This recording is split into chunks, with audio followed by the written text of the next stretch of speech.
So Pat, if as the chair, if you can call up to order, and then I will read the long proviso. Okay, I am calling the September 28th meeting of the Marin Wildfire Protection Authority Citizens Oversight Committee to order. And consistent with the provisions of Government Code Section 54953, as amended by Assembly Bill 361, the Marin Wildfire Prevention Authority Citizens Oversight or Board of Directors and Standing Committee meetings will be held via teleconference/video conference only during the current state of emergency. There will not be a public location for participating in this meeting, but any interested members of the public can participate via Zoom. The public is welcome to address the Citizens Oversight Committee at this time on matters not on the agenda that are within the jurisdiction of the committee. Please be advised that pursuant to Government Code Section 54954.2, the committee is not permitted to discuss or take action on any matter not on the agenda. Comments may be no longer than 3 minutes and should be respectful to the community. Please silence your cell phones during the meeting and mute your microphone when not reporting out. And since we don't have any attendees, I'll forego on the #6*9 or whatever. Okay. And Martina, would you like to call the roll? Certainly. Member Cole. I abstain. I wasn't at the previous meeting, so I'm sorry, I'm here. I was thinking, I'm not approving the minutes. I'm sorry, excuse me. I'm here. You're jumping ahead, Kingston. Yeah, no. The other thing that's happened is I've had a flood in my office. The second time. No, they fixed it. Everything was back almost to normal. They all got flooded out again. So a little preoccupied. Sorry. Thank you, sir. Member Chu. Here. Member Dilworth.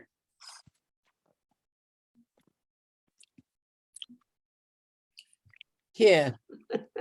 Member McCauley. Present. Member Minikis is absent, as is Member Wara, also absent. Member Howard. Here. Member Randolph. Here. And Chair Suggs is not currently here, but she may be joining us shortly. Okay. Does anyone have any agenda adjustments that they would like to make? Okay, and then moving to open time for public expression. Martina, would you like to read that? Sure. I already read. I read it. Already. Okay. I did it all at once. And that's right, we have no one here, so I think we can skip over that. So we're to the executive officer's report. Good evening, everybody. Typically I give a little bit of a fire update, and fortunately that rain did hit a pause button throughout the state, but I think it's important to emphasize it was a pause button.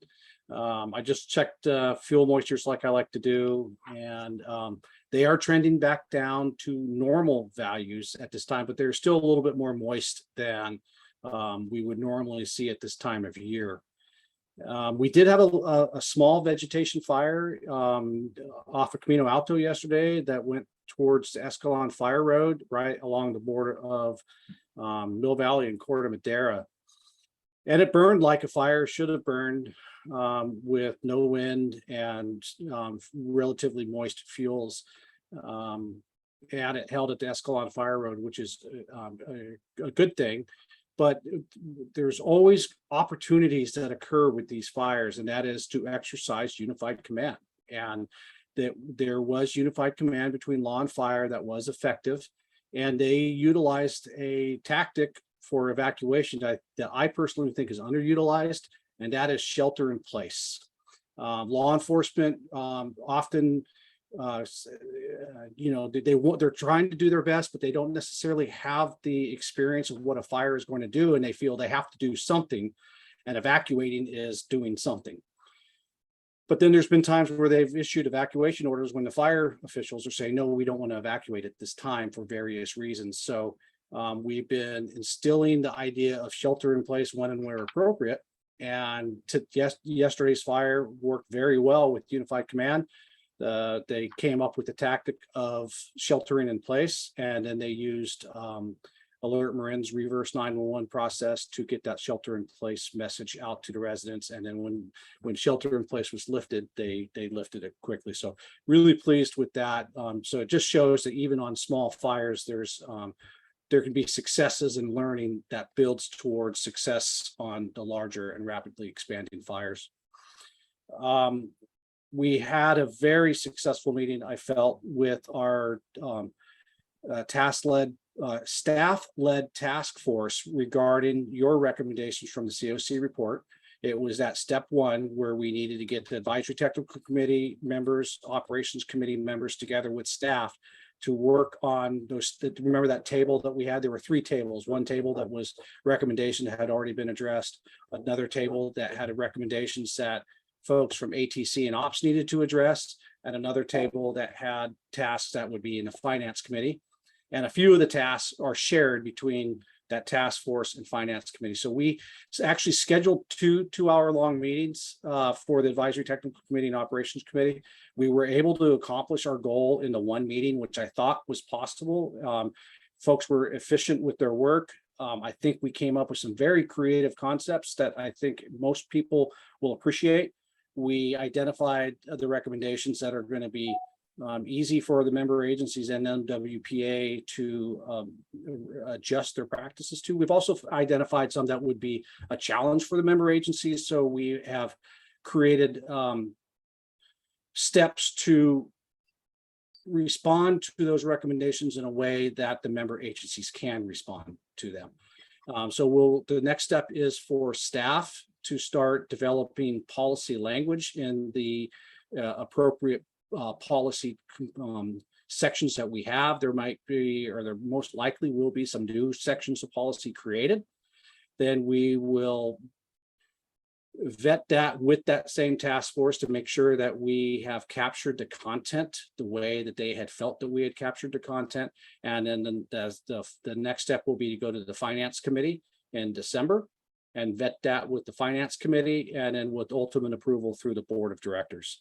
So I'm very happy with that process. Part of the process was to get to put in writing that the member agencies will submit their financial reports and project update reports to MWPA, and then the MWPA will package them up and deliver to the COC. And that's for the local mitigation projects and the D-space projects. The members of the task force all felt for future fiscal years, September 30th is a reasonable time for them to turn that in, because it gives them the right amount of time to close their books, create the reports, send it to us. So they all felt that September 30th was an appropriate time. By the time we had gotten that word out to the member agencies for this fiscal, we realized that September 30th might be a tight timeline. So we asked for those reports to be delivered to us by October 30. However, we've already received 3 of them. So the member agencies are churning away on it, delivering those products to us. Martina has a file that she's storing those in. And so once we receive all 17 member agencies, we'll be able to package them up and send them to you. And I have some calendar reminders for me to remind the member agencies that haven't sent those in yet that October 30th is our deadline that we're asking for them.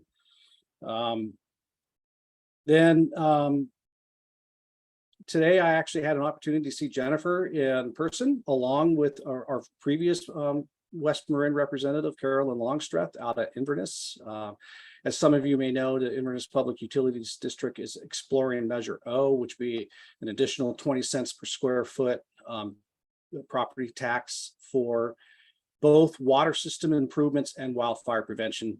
And there was a lot of lack of understanding of exactly how the MWPA functions, how we interact as an entire JPA, how we interact with each of the 5 zones, and how we interact with Inverness Public Utilities District in isolation. So I was able to explain our process and explain how our relatively simple looking budget really isn't that simple, and there's lots of odd nuances. So I thought it was informative for them, and it should help the voters out there making a more informed decision when they vote on Measure O. And then, as I alluded to, Michael Wara, as I mentioned, Michael Wara won't be here, and he has regretfully passed his intent along to me to step down from the COC. His professional endeavors, he's received a promotion, and he just doesn't feel that he has the time to commit to the COC, and doesn't feel it's fair to the other members of the COC if we basically have a vacant seat, and especially with the process that we have in place, that if you don't attend meetings. So that is actually fairly good timing for our recruitment that is coming up. On the executive committee agenda for next week, we will be discussing opening up the recruitment for the 3 seats that will be opening, and I believe it's taxpayers, Novato, and environmental. And those, so we would be recruiting for 3-year seats for those 3 positions, or 3-year terms for those 3 seats. And then for the civic seat, which is the position that will be vacated by Michael Wara, we will recruit for a 2-year term because he's 1 year into that term. And that way we keep the stagger appropriate for 3, 3, and 3. And with that, I'll stop talking and take any questions. Well, in the absence of no one from the public here yet, Jennifer. Something came up today in the iPod meeting about insurance, and I wondered when you might report to us about the work that MWPA is doing regarding insurance. I mean, it was Happy to discuss it now, actually, to be honest with you. It's pretty exciting. So I think for those of you that have been paying attention to our meetings, IBHS is not a new term for you, the Insurance Institute of Business and Home Safety, and they have created a wildfire prepared home designation. And for homes to receive that designation, they reach out to IBHS, say, I would like to become a wildfire prepared home. They receive a questionnaire to see how close they are, and they kind of do a self-inspection around their property. And then they pay $125 for an IBHS inspector to come to their residence to see whether or not they are qualified for that designation. That designation for most insurance companies equals a discount in their insurance. And most people are right now thinking assurance that they aren't going to be canceled is what they want. And so the fact that they can actually get a discount is, I think, icing on the cake. And then there's even a designation for a community because they understand the community defense, or the fact that the whole community is safe is better than a single residence as being safe. So there's the single level of designation and community level. Well, we reached out to IBHS because we know that most of our residences will get 2 to 3 inspections before they ever reach out to IBHS, and we didn't want the residents to have yet another inspection. So we proposed to IBHS that they accept our inspections. First, they were a little bit resistant, and I understand and agree with their resistance because not all fire-based inspections have been truly accurate, in my opinion. When a county like Humboldt County or Del Norte County says that 80% of their homes are compliant to defensible space standards, I think there's probably a problem with the inspection program. And so the owner of Fireside, which has created our defensible space app that we use, asked for this wildfire prepared home designation inspection, invited a few of us to attend. And it was the lead IBHS inspector was doing the inspection.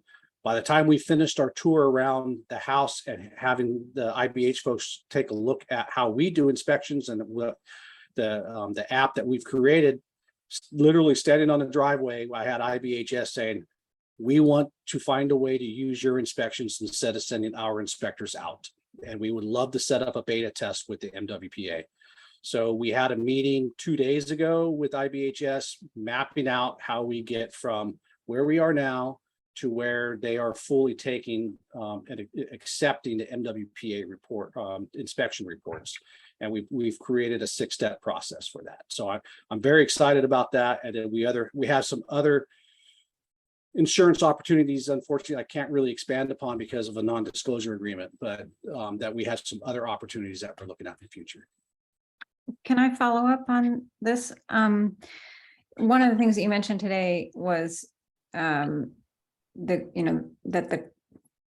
the individual homeowners' savings regarding costs of chipping really offsets the tax that we're all paying to fund MWPA. But also if homeowners don't have to pay the $125 for an insurance inspection, that's another major offset. And I don't know how often homeowners would have to do that. So I just wanted to mention that, but because I thought of that today, but I don't know whether the things you can't mention have to do with my next question, but I'm interested in whether there is a long-term insurance strategy forming and communications with commissioner and, potentially more coordinated relationship to insurance providers in Marin. I don't know what that would be. It just, it just seems interesting to me. And one last question is, does the California Fair Plan get involved in discounts or inspections or? So I don't think the California Fair Plan would be interested in discounts. And they're the plan that comes in when someone can't get their home insured. And it's akin to the price tag that you see with earthquake insurance. I'm very familiar with it. I worked my way into the California Fair Plan, actually. Yeah, it's probably the California Not So Fair Plan, but It's not so fair, but it was the only way for me to get real insurance. yeah. So I doubt that we would see that. And then as far as long-term or networking or collaboration across the different insurance companies, if I've been understanding your question properly, is unlikely. I think the proprietary nature of the insurance companies. I was just thinking of just a stronger, I don't know. It just seems that we're a pretty strong potential force and that there's more that we could potentially do than provide inspections, but I don't know what the answer is. Yeah. Kingston, you have your hand up. Yeah. Is there any discussion of this on the website? Not yet. This is still very in the very early stages. So I'll be starting to discuss it with the board here in this next round of meetings. Okay. But IBHS's wildfire prepared website is up and running. I believe it's wildfireprepared.org or wildfireprepared.com. Okay. And just one tiny bit of information, if you happen to have CSAA, AAA in California as your homeowners, they are now offering a 5% discount if you live in a Firewise community. So I got 5% off of my insurance just because I live in a Firewise community. As is State Farm, USAA, Farmers. Most of the large insurance companies are offering that 5% for Firewise membership. If they're right, but most of them aren't writing. So Pat, be glad you got insurance, because I, like Jennifer, I'm in the Fair Plan. My second home in Tahoe's in the Fair Plan. And a lot of them aren't writing, and a lot of them it's a very problematic area. Yeah. I fully understand. Okay, well, then I think if there are no more questions and we still have no member of the public in our audience out here, let's move on to the consent calendar. I'm still not very good at running these meetings. Does anybody have any objection? The only thing on the consent calendar is the minutes of the last meeting. Does anybody have anything they want to discuss from the minutes? I move that we approve the minutes.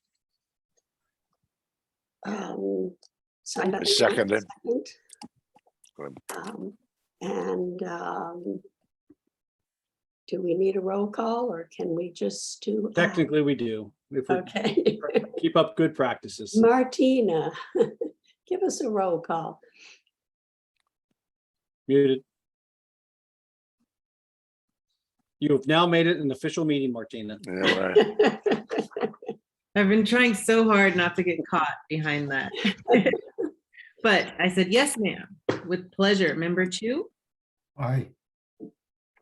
Member Cole, I abstain, finally.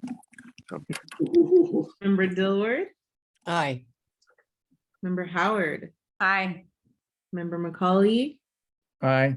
and Member Randolph. Aye. So the minutes are approved. So moving on to the committee reports, we have a couple of different kinds of committee reports and will for the next few months. First of all, the monitoring assignments. And if everyone will remember at the last meeting, there was a discussion or we had a committee that had a discussion about what one was to be doing when one was monitoring and therefore what one was to be reporting. And we're really reporting only things that would be of interest from a COC point of view. So I attended the executive committee meeting and I can tell you that from the COC point of view, there's really nothing to report. And I do know that they went into executive session. So there may have been something exciting in closed session. But at least from the open session, there's nothing to report. And now to Lucy for a similar report on the Board of Directors meeting. Well, to mirror what you were saying, I think there was nothing of particular interest to the Citizens Oversight Committee that was discussed. So no details to report. Okay, and moving along then to what will be on our minutes while we are working on our annual report for the 2021-2022 calendar year. Larry, do you have anything to report from the Finance Committee? Nothing to report this month, and we'll be able to begin our work, once the financials have been released by staff and made available to us. Okay. Jennifer, work plan. Yeah, so our committee has met a couple of times. It's me, Larry, Pat, and John, and come up with a plan for producing our portion of the report. And that plan may be changed a little bit with the information that's new for me, that we'll be getting reports from member agencies coming in between now and October, the end of October, because we'd hoped to do all the research that we needed to do, which would include reviewing that information as well as selecting items from the work plan. We'd hoped to do that research in October and do our writing in November for submission to the editing committee in December. So the plan that we have is to take a selection of items that come in by those reports, as well as from the work plan, a cross section across local and core projects and various types of projects, and keeping in mind the 5 goals outlined by the MWPA of veg management, detection, evacuation, grants, public outreach, education, and DSpace. And just to pick and choose things that interest us or things that we think we should get more information about. Each of us will take 1 or at least 2 different areas to learn more about and report on. So we won't be trying to report on the whole plan, obviously, but just picking and choosing a few items each. So we meet bi-monthly, and we'll share our findings from the research over the next month or 6 weeks. Okay, Lucy, you have your hand up. Would it be the process that having reviewed every work project and made sure that it took place, that it met its budget and all the other details, you would then go ahead and choose one or two per jurisdictional zone to review more closely? Is that the plan, or is it you're simply going to sample out of all of the submitted? Yeah, the idea is to sample. So nobody's going to be reviewing whether or not every jurisdiction that applied for money actually spent the money on what it said it was going to spend it. Yes, Well, yeah, go ahead, Jennifer. well, we're not actually finance, so we're trying to separate out to the best we, the best we can, not to be focusing in on how money was spent. And we're also trying to take the information that's being submitted and looking at all of that, but not looking at in depth at all of that. But, I'm new. So Pat, you take over now and you answer the question. Well, I was just going to say that Mark the agency is collecting all of that information that we had to go out for individually last year. So yes, we will be looking at the information that Mark is collecting to say, yes, all but 2 projects were completed, or they were complete, or they weren't completed because of so-and-so. But we hope that all of this information comes in appropriately to Mark, and we can rely on that. And then we are going to dig deep into a handful of projects, trying to, as Jennifer says, to have a variety of different projects that we take a deeper dive into. Does that answer your question? And you are muted. Yes, it does, and thank you. Okay, John.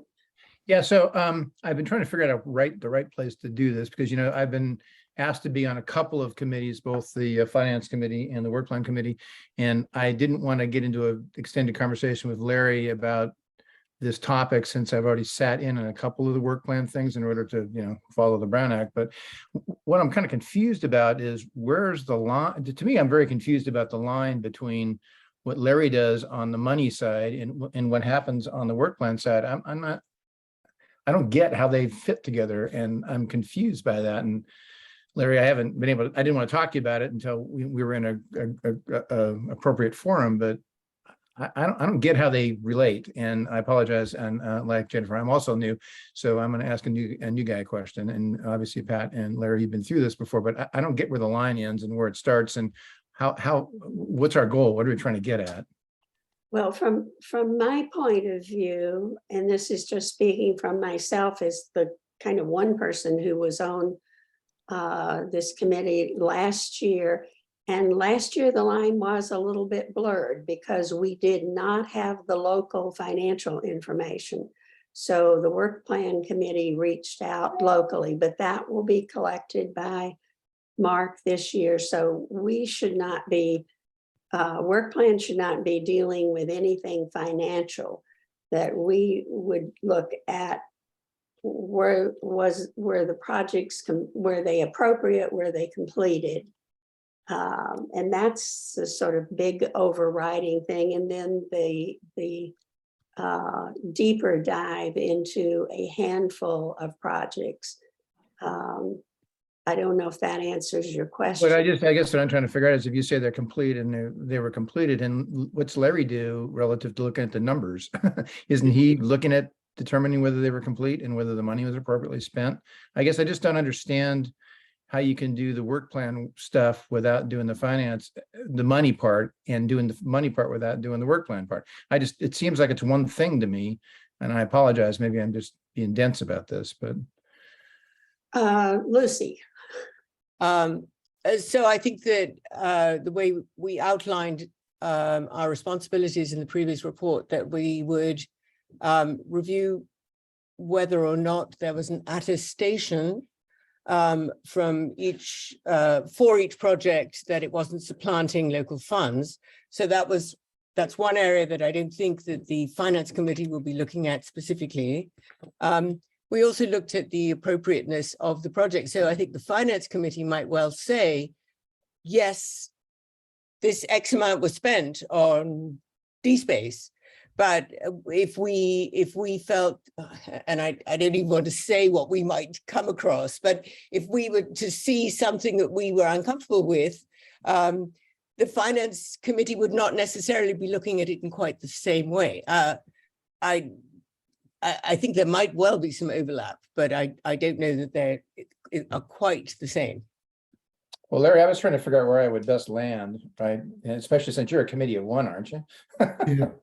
You know, without making it sound like I don't see a gray zone, to tell you the truth, never did. You know, for me, it's purely financial. You know, did the money get spent in the right buckets, and are they being reported properly? You know, the work plan group, from the way I saw it, was that they would look at whether that was an appropriate project or not. Yeah. You know, it was, besides the fact that you're not spending it, you know, that it's all new money for new projects. You know, if they said that the money went into defensible space, was that a defensible space project? Yeah, so that has nothing to do with the money.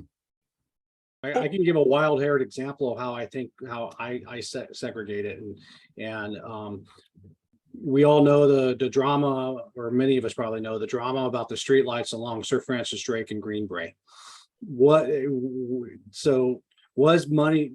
Did Central Marin Fire decide to use MWPA funding to replace the lights on Sir Francis Drake, trying to make a connection while it would be lighting an evacuation corridor? The work plan committee would say, no, we don't think that is an appropriate expenditure in alignment with Measure C money. And then the finance committee would have passed no judgment. Yes, they have accurate accounting on that project, and they have shown that they spent $25,256 and had a remainder of $12,455, and they show that as a restricted reserve. So that's the way out in left field way to describe it, but that's how I keep it clear in my mind.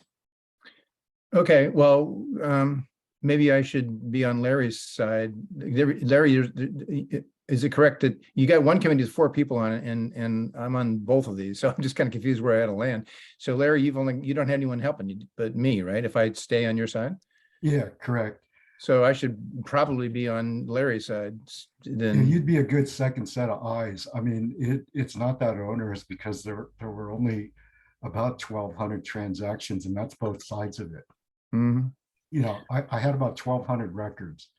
Now, although each transaction might have had multiple entries, you know, you might have had one debit, but there might have been several credits, you know, that type of thing. But by and large, there were like 12,000 rows of information, or 1,200 rows of information. Well, maybe I should be fully committed to Larry's side, and then maybe I'll just drop in on I guess it's Pat's side periodically. And if you want me to do anything particular on a particular thing, I'll be available. Does that make sense?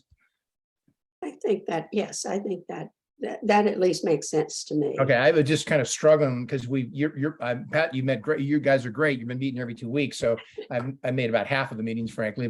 And I haven't chatted with Larry yet, so I was a little bit lost as to where I should land. So let me land on the Larry side, and then I'll inform me when you guys meet, and if I can catch up with you, I'll drop by. And if you, that makes sense to me. But I just want to say, Pat, to ask Pat, do you think that the 3 of us can manage what we hope to do?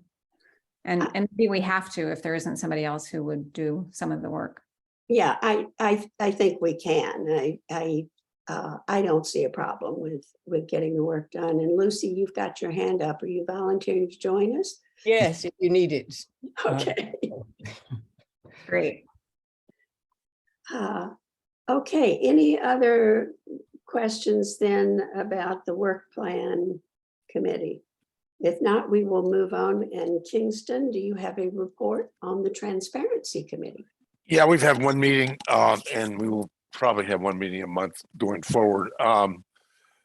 The things that we're doing, we're continuing to monitor the evolution of the website. That's why I asked about the insurance.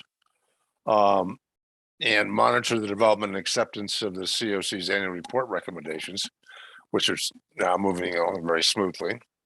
We also are going to be monitoring for Brown Act compliance, although that's not been an issue so far, but it's just something that's something that this committee is wants to make sure is going on. And then we have a couple of items that I'm saying we're just exploring. We've just had the first discussions about it. We're not sure how we're going to pick this up or not. One of them is to inquire into whether the MWPA is using all the tools in the toolbox. Yeah, and one of the, for instance, herbicides. You know, what can you put in your borat on tree stumps, small bore tree removal, pulling duff from the base of large trees, prescribed burns, and how effective they're going to be going forward. That's what we're looking at that.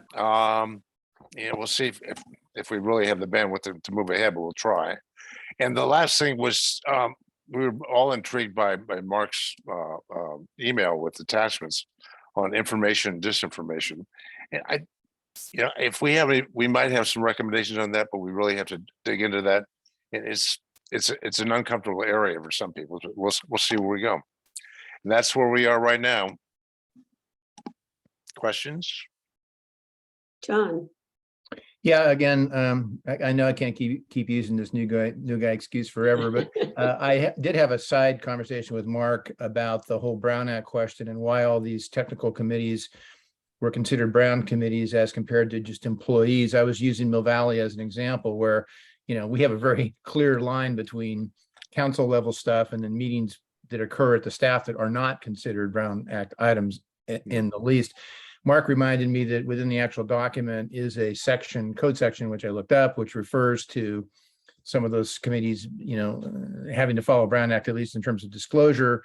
Sounds like there might be an opportunity to take a second look at the question as to whether these committees are Brown Act or not, and whether they are, it creates a problem of efficiency. And I just throw it back to Mark that maybe there might be an opportunity to address that at some point if people are comfortable going down that path. Lucy, did you have something you wanted to say? In order to change that, I think that there would necessarily have to be an amendment to the formation agreement. Yeah, right. Which is possibly intimidating because it was going to require 17 jurisdictions to approve. However, on a practical matter, it might well be that this would not be a controversial change to make. And there might be even some other little tidy grooming things that could go on. And that we could, if it would help, we could make a recommendation that this might be considered on our next report, if that would be helpful to the board or the agency in general.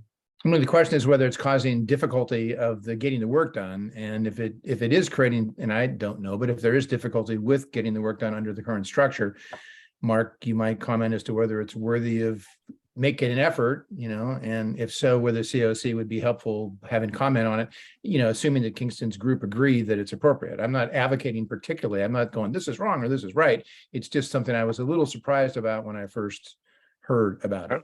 We may drag you on the committee yet. One committee, not three. Mark, you were going to comment? Well, we endeavored from the very beginning of writing the JPA language to be the most transparent agency that we've seen in government. And I think perhaps we took it a step too far. My observation, my opinion is making the advisory technical committee, especially a Brown Act committee where it's truly staff that is doing the work. And Brown Act is designed for open government. However, the restraints of the Brown Act, especially in the online collaborative environment, actually made it harder for us to be open and transparent as we built the work plan. So I actually think the Brown Act worked against us in the ATC. And we went into it with the best of intentions, trying to be as transparent as we could. But I think the way we grew into creating the work plan, that actually hindered us. Okay, we'll take it up. That's okay. Just the ATC? I would make the same argument about operations committee, but I don't think it's worth going there. I don't think the operations, having the operations committee being Brown Act has hindered us. I would argue that they are not the typical population of a Brown Act committee. They're appointed officials rather than elected officials, and they aren't making policy decisions or making recommendations to the board like staff is.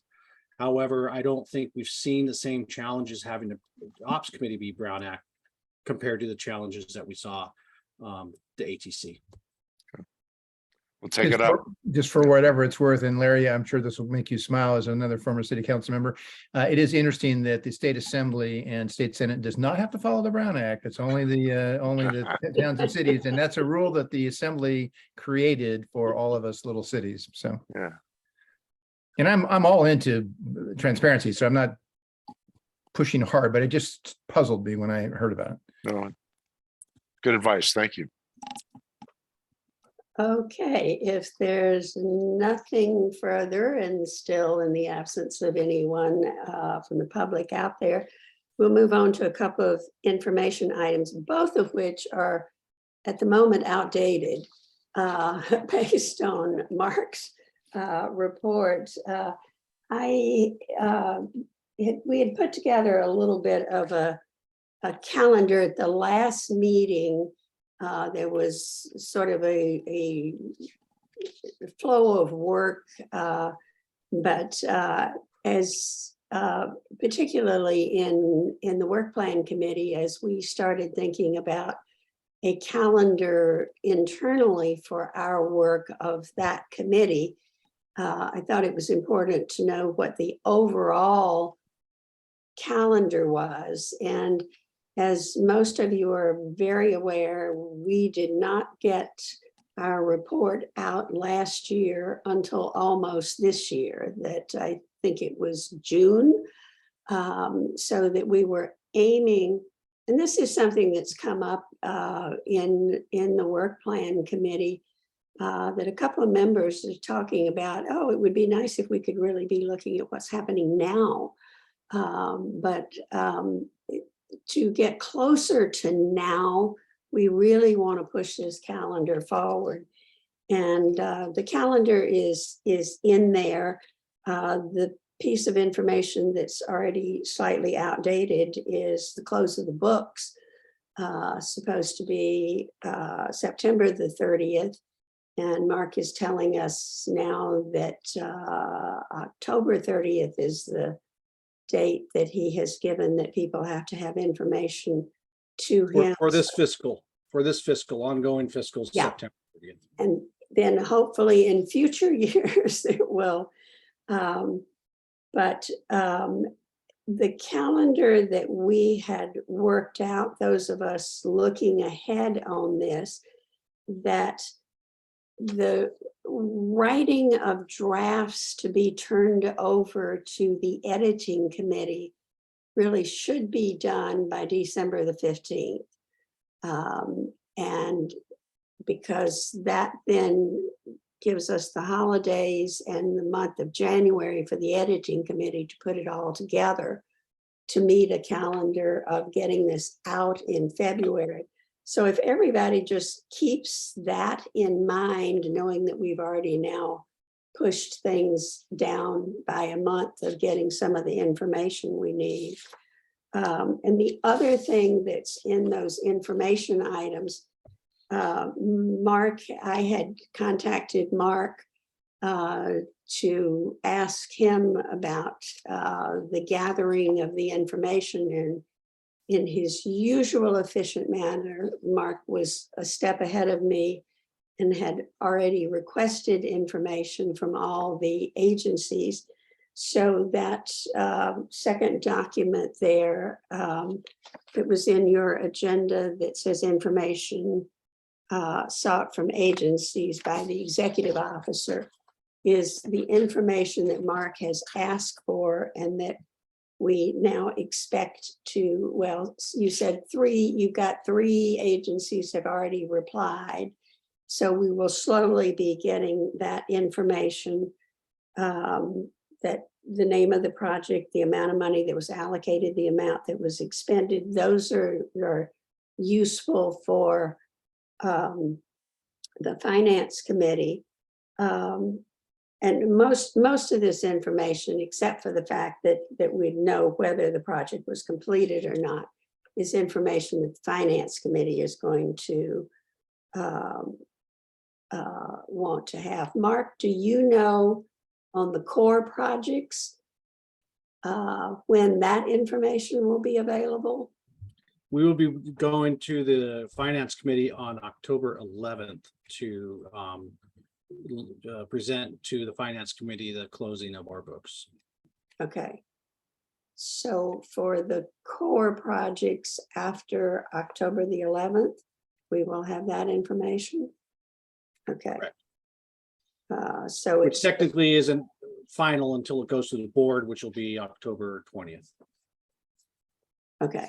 But I don't expect any changes between the 11th and 20th. Okay. So that will be in the documents for the finance committee. And for next meeting, it will be in the documents for the finance committee. And before our next COC, I'll check in with Elisa to see where we've landed on the auditor's schedule. Okay. That sounds great. Okay. Anybody else have any questions or comments or anything about those 2 items that you want to discuss? If not, let's then move on to what I hope are action items. The first one is the monitoring assignments. You know that at the last meeting, it was decided that we would move from having everyone have 3 monitoring assignments to having a primary and a secondary monitor for each meeting, with the primary attempting to attend in person, but not necessarily. And I, with Mark's help, took a look. So has everybody taken a look at the document that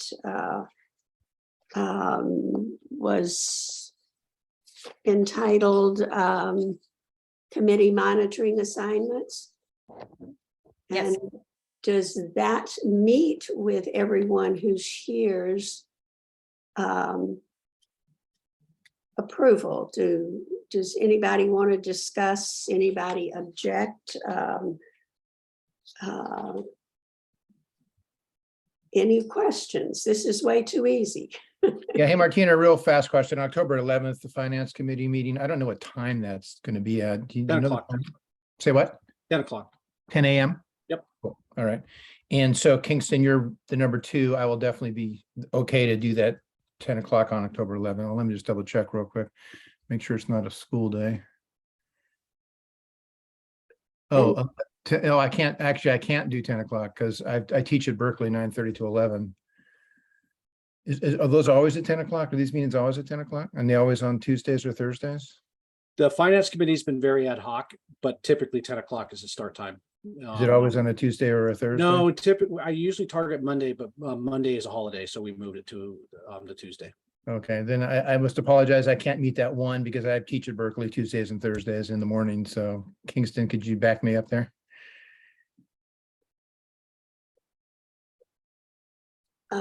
Yes, Jennifer. Didn't we just say that you didn't have to be there live to be the primary? So if Kingston can't do it, you could observe it. Yeah.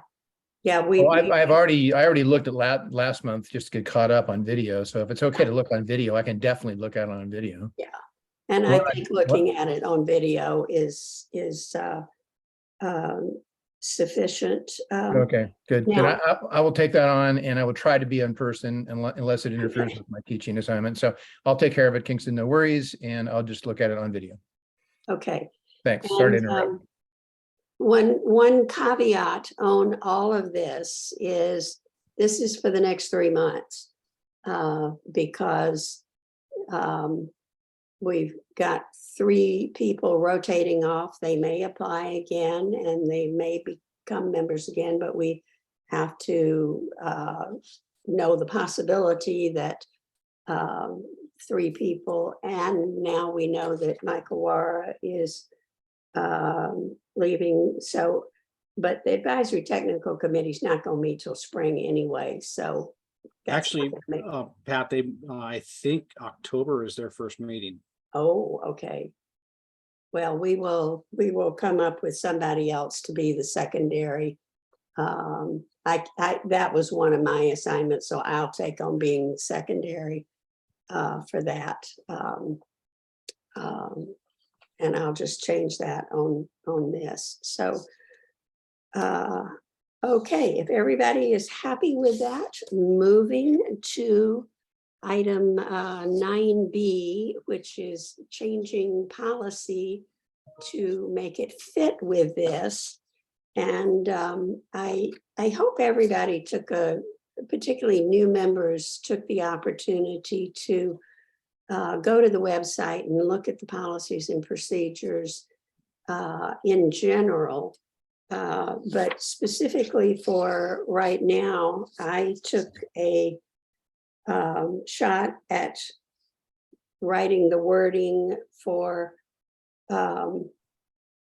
item 8 in the policies and procedures, which did say a minimum of 3 members. Has everybody taken a look at that changing in the wording for those 2 items? And does what I wrote meet with everyone's approval? Okay. And if that meets with everyone's approval, the second one, which only had 1 word that needed to be changed from saying all to both, I would assume that meets with everyone's approval. Okay, I don't know if we need a formal vote on this, these 2 things, Mark? Yeah, since you are amending your policies and procedure language, we Okay. need to have a vote. So I think we can do them both at the same time, 8 and 9. Somebody want to make a motion that we approve these as Kingston? I make a motion, we approve them. And somebody want to second that? Happy to second. Okay, Martina, Member Chu, Aye. member Cole, Aye. member Dillard, Aye. member Howard, Aye. member McCauley, Aye. and member Randolph. aye. Now, this brings up something forward-looking to me. Those of you who looked at the policies and procedures in general, if you saw something that you had questions about, or that you think perhaps need updating, while we spent a lot of time on those, and Lucy, I'm not sure that you are convinced that we took a final vote on these? Missed the January meeting when I think they was to be approved, were to be approved, and by my recollection, there wasn't an actual vote, but I could be wrong. At least I've looked back at the minutes too, and the minutes don't reflect that there was a vote. And I don't have any memory of whether a vote actually took place or not. So maybe we want to, everybody take a good look at them between now and the next, our October meeting, and that would be, you know, if you see something you think needs changing, let me or Rebecca know, and then we could discuss that at that meeting. Does that make sense? Meet with everybody's approval. Well, we're gonna finish up here in somewhat record time.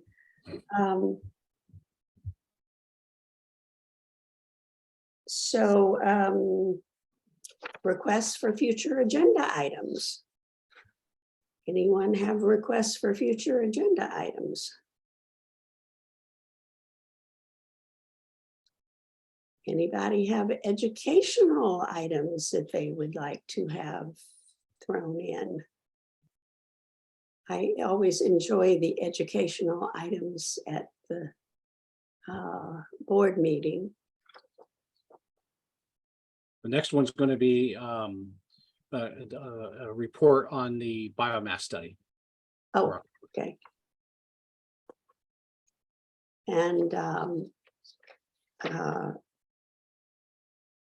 just a comment. I don't know how many of you watched the wildfire watch on Monday evening. I believe it was. My days all run together, but Mark did an excellent job on that. Did anybody else besides me watch that? This was all about evacuations was the focus of, those get posted on Fire Safe Marin's website, so take a look. Well worth a half an hour of your time to watch that. We actually, we were trying to do it in half an hour to be able to maintain attention spans, and thought we may actually run out of questions. And we actually had several questions we left unanswered. I think Lucy asked a question that we didn't get to. And we think that maybe 45 minutes for that particular topic may have been worthwhile. We may, so we're looking at the roundtable type discussion, I think, between Jason, myself, and Rick was, I think it was appreciated. We enjoyed it. I really enjoyed being with those guys, so that helps for sure. And you know, I think some of I really messed up, to be honest with you. I neglected to talk about the evacuation egress risk assessment, and that was supposed to be something I was going to touch on.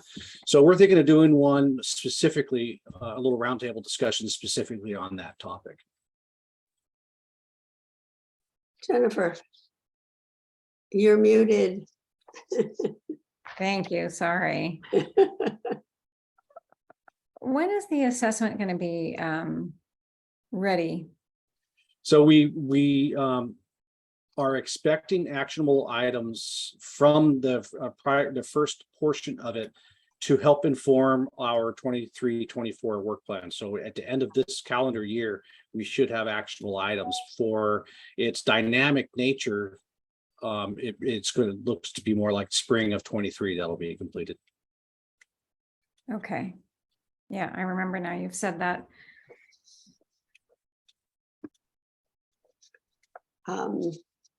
Anybody else? Anybody have any informational items they would like to share? Well, if not, do we need a vote to adjourn? Nope. Then I call the September 28th 2022 meeting of the Citizens Oversight Committee adjourned. And thank you all for being here.